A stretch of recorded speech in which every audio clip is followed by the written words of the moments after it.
a deal was reached in regards to the fiscal cliff. Now, even that comment is slightly misleading because in reality, nothing has been passed yet. Because what happened is the Senate voted on it. I believe at 2 o'clock in the morning they voted on it. And it passed 89-8, I believe the vote was.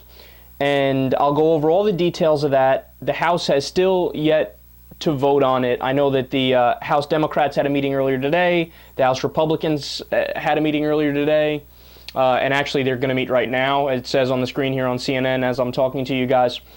And there's very little being given away in terms of how the House is going to vote on it and whether or not the House will pass it. But let me go ahead and give you the facts of what the deal is and tell you everything you need to know about it. And then I'll tell you whether or not it's a good deal or a bad deal and what should have went down. All right, so first and foremost, the Bush tax cuts. Utter cave from Obama. So the deal would extend all of the Bush tax cuts for incomes below $400,000 for individuals and $450,000 for families, while reinstating the Clinton-era 39.6% tax rate for income above those thresholds. It will also push the capital gains rate on investment for income back to 20% for income above $400,000 for individuals and $450,000 for families. Right now it's 15%. And President Obama had asked originally, as we all know, $250,000 was his threshold. He wanted to raise taxes on $250,000 and up. So at least in that first provision, I score it a cave for Obama and a loss for the American people, because that is revenue that we drastically need. Anybody that has any understanding of the tax code throughout American history knows that it's at pretty much historic lows right now. When we had the golden age of economic expansion in the United States, the top marginal rate was anywhere between 70% and 90%. And in fact, some economists think that that literally helped lead to the growth. Because when you have a high personal marginal income rate, that incentivizes business owners to leave their capital in their businesses, which leads to an expanding economy. So I rank Obama an utter fail, a cave on the first thing, but we knew he was going to do that anyway, at least on this particular provision. Next is the stimulus tax credits. So 3 tax credits expanded as a part of the stimulus will be extended for 1 year as part of the compromise. The America's Opportunity the America's Opportunity Tax Credit, Child Tax Credit, and Earned Income Tax Credit collectively benefit nearly 20 million Americans each year, and extending them was a priority for Obama and Democrats. Republicans wanted all 3 to expire and essentially raise taxes on the middle class. So this I view as it's a half and half. It's half positive, have a semi-cave as well.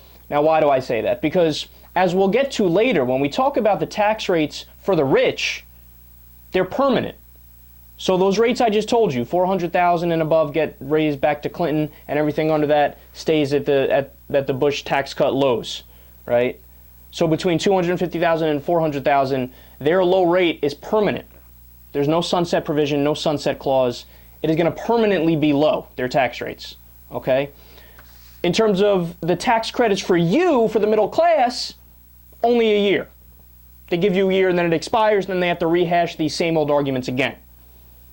So they protected the rich, but you, they say, okay, we'll give you a year. Next, the payroll tax cut. So the payroll tax cut would expire as part of this compromise.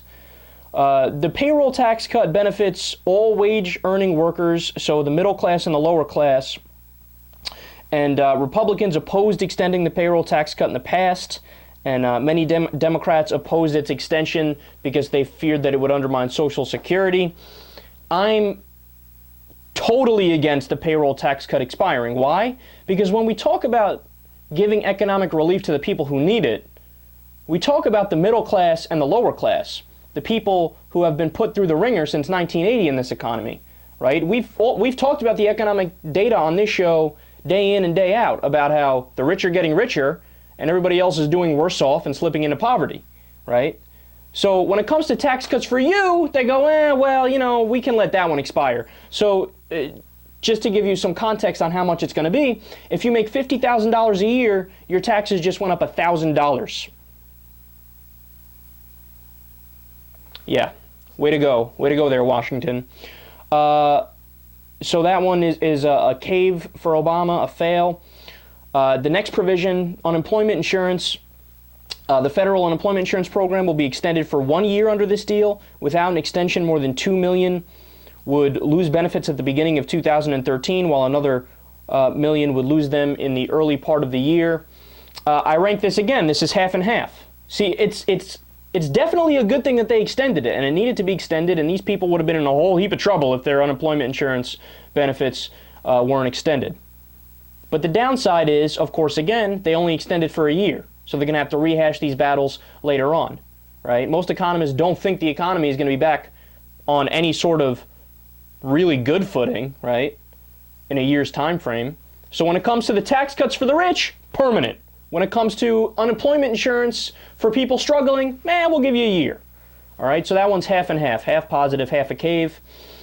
The estate tax is the next provision.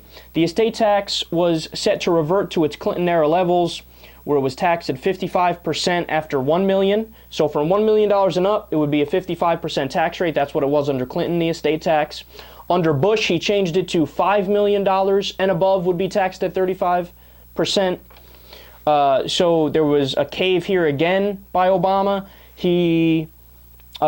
They said, okay, we'll keep it at 5 million like it was under Bush, and we'll only raise the tax rate 5% to 40%.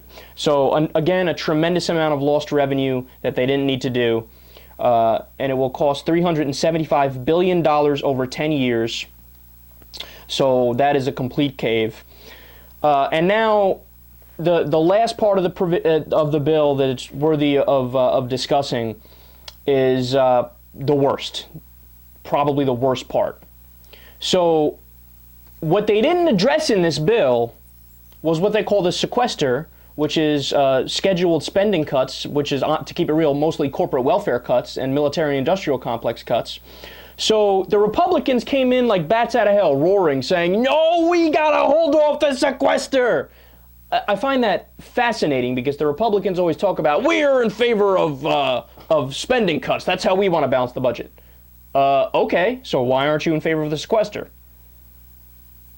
And the answer to that question is they're in favor of spending cuts when it's for you, when it's for your entitlement programs and the things that help you. They don't want any spending cuts when it comes to the welfare checks for their buddies in big business. That's what the sequester is. So they don't want to cut spending when it comes to their buddies, but for you, they want to cut it all day and night. So the Republicans came in and said, we need to push the sequester down the road 2 months. Democrats said, yes, sir, may I have another, please? Absolutely, sir. So now they staved that off for 2 months, and also the debt ceiling wasn't addressed in the compromise. So what does this mean? It means that, again, 2 months from now, they're going to go ahead and have another big debacle about the debt ceiling, and that, ladies and gentlemen, mark my words now, that debate is when the Republicans are going to say, we need to raise the eligibility age for Medicare, and we need to cut Social Security and move it to a chain CPI or do some sort of tricky way to reduce your benefits. Mark my words.